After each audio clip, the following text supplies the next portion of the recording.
Shalom, selamat pagi. Tuhan Yesus baik dan selalu baik untuk kehidupan kita. Jangan takut dengan apapun yang sedang kita hadapi sepanjang hari ini atau hari-hari yang telah lalu. Ada begitu banyak pergumulan masalah. Ingat, ada Tuhan yang tidak pernah meninggalkan kita. Kita sedang terus belajar bagaimana kita bisa menjadi orang-orang percaya yang berbuah. Bukan hanya sekedar menjadi orang percaya, bukan hanya sekedar pelayanan ibadah, tetapi kita menjadi orang percaya yang berbuah. Kita sudah sepakat bahwa berbuah tidak bisa diukur dari pelayanan, tapi berbuah bicara tentang hidup kita yang terus diperbaharui hari ke hari, roh pikiran kita, sehingga pola kita, cara kita, pemahaman kita, cara merasa kita, cara kita memperlakukan orang, kita berubah seperti Tuhan Yesus melakukannya. Karena kita harus hidup seperti Tuhan sudah hidup. Karena itu kita masih terus membaca Alkitab kita dari 2 Samuel pasal 13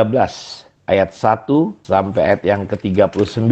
Yohanes pasal 17, 1 sampai 26. Kita masih membaca Mazmur 119 ayat 81 sampai ayat yang ke-95. Dan Amsal Sulaiman pasal 16 ayat 6 sampai ayat yang ke-7. Dan hari ini kita ingin belajar tentang jenis tanah yang ketiga yang dikatakan oleh Tuhan Yesus dari Matius pasal 13 ayat 22, yaitu tanah yang ada ketika bertumbuh. Ternyata tanah itu dipenuhi dengan banyak semak duri. Yang ditabur di semak duri adalah orang yang mendengar firman, namun kekhawatiran dunia ini dan tipu daya kekayaan menghimpit firman sehingga tidak berbuah. Jadi benih ini sebenarnya punya potensi dia untuk berbuah. Hidup kita sebenarnya punya potensi lewat firman Tuhan ini untuk hidup kita berubah. Tetapi ada hal-hal yang menghimpit. Kalau di jenis tanah yang sebelumnya kita pelajari berhari-hari bahwa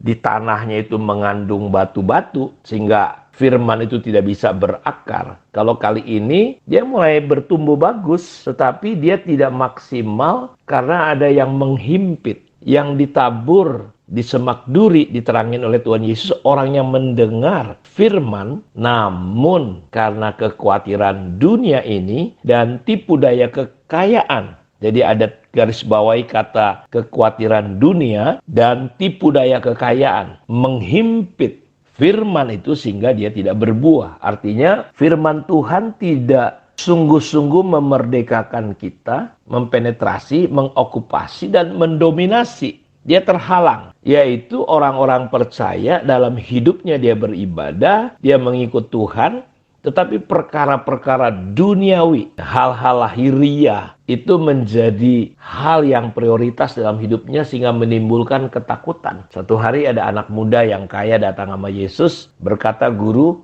aku ingin mengikut engkau." Lalu Tuhan berkata, "Apakah kamu tahu tentang 10 hukum Taurat?" Dia berkata, "Aku tahu sejak kecil, ini aku udah tahu." Lalu Yesus berkata, "Oke, bagus sekali. Aku punya satu hal kepadamu. Jual semua harta milikmu, bagi-bagikan sama orang miskin, lalu kamu ikut aku." Nah, kita lihat saudara, ketika Yesus berkata ini, mukanya muram. Lalu dia dengan sedih hati meninggalkan. Kita melihat dunia, hal lahiriah, itu menghimpit perjalanan hidupnya, imannya. Sehingga dia gagal untuk mengiring dan mengikuti Yesus seperti yang dia minta. "Aku ingin hidup kekal, aku ingin mengikut engkau." Tapi ternyata hatinya bukan ada pada Tuhan. Tapi hatinya terikat kepada hal-hal lahiriah. Jadi kita melihat ada semak belukar yang begitu tajam. Kekhawatiran dunia, kesenangan dunia, mengejar harta kekayaan. Jadi ketika hati kita nggak penuh dengan firman, tapi sebaliknya penuh dengan perkara dunia, itu yang membuat firman Tuhan semakin terhimpit dan mati. Karena itu coba renungkan, sejauh mana sih Bapak Ibu hidup kita, perubahannya. Siapa yang ada mendominasi di hati kita. Walaupun mulut kita berkata kita tahu semua hukum Taurat, seperti anak muda tadi. Tapi ternyata jauh di kedalaman hidupnya, di kedalaman hatinya, bukan Tuhan, bukan kebenaran yang ada menguasai dia. Tetapi yang menguasai adalah hal-hal masalah keduniawian, hal-hal masalah lahiriah. Yesus berkata, kamu nggak bisa mengabdi kepada dua tuan. Kamu harus pilih, Mamon atau Tuhan. Tantangan terbesar kita adalah kesenangan dunia. Jadi bukan hanya iblis, tapi sifat kedagingan kita, kekhawatiran dunia ini diumpamakan seperti duri. Karena itu kita harus mulai belajar untuk keluar dari kondisi-kondisi tanah yang sudah kita pelajari, seperti di tepi jalan, berbatu-batu, dan kali ini kita belajar tentang tanah yang dipenuhi dengan semak duri. Kita perlu memiliki tanah hati yang baik, tanah hati yang subur. Karena hati manusia itu penipu katanya, sering berubah-ubah. Kadang kita berpikir kita sudah memiliki hati seperti tanah yang subur atau baik. Tetapi setelah kita merenungkan kembali, kita seperti memiliki hati di tanah yang berbatu. Antusias ketika mendengar firman, tapi kita tidak mempraktekkan firman, tidak menghidupi. Karena itu kita jangan sampai jadi orang Kristen yang di tingkat jiwa. Kita perlu belajar bukan hanya tahu, tapi pola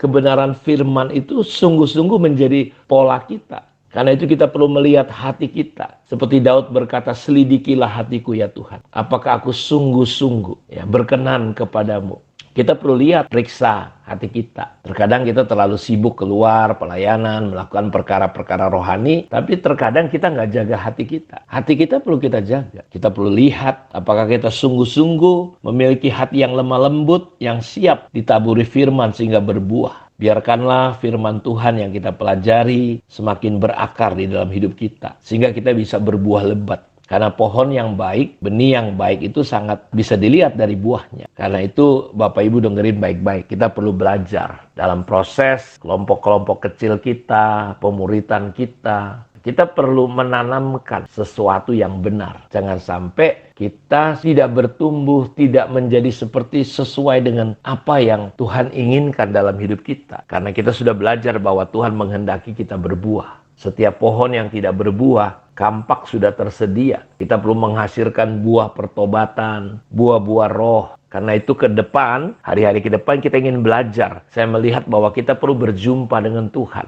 lewat firman-Nya. Bukan hanya perbuatannya, berkatnya. Saya percaya ketika Bapak Ibu bertumbuh, berbuah, mengenal Tuhan dengan benar, hidup kita pasti berubah. Cara kita memandang, cara kita merespon, cara kita memperlakukan pasangan kita, memperlakukan anak-anak kita, pemimpin kita. Kita pasti, kalau hati kita bagus, subur, kita pasti Bapak Ibu akan melihat ada buah-buah. Di mana kehidupan kita, cara kita memandang dunia ini, memandang gereja, pemimpin, keluarga, itu berbeda. Cara kita memperlakukannya, cara kita ngomong, cara kita melayani Tuhan, itu betul-betul berbeda. Karena itu kita perlu terus membereskan hati kita sampai menjadi hati yang subur. Kiranya Tuhan Yesus memberkati kita. Kita akan lanjut pada hari-hari mendatang. Mari kita berdoa. Bapa, terima kasih untuk kemurahan, untuk anugerah. Singkapkan, bukakan.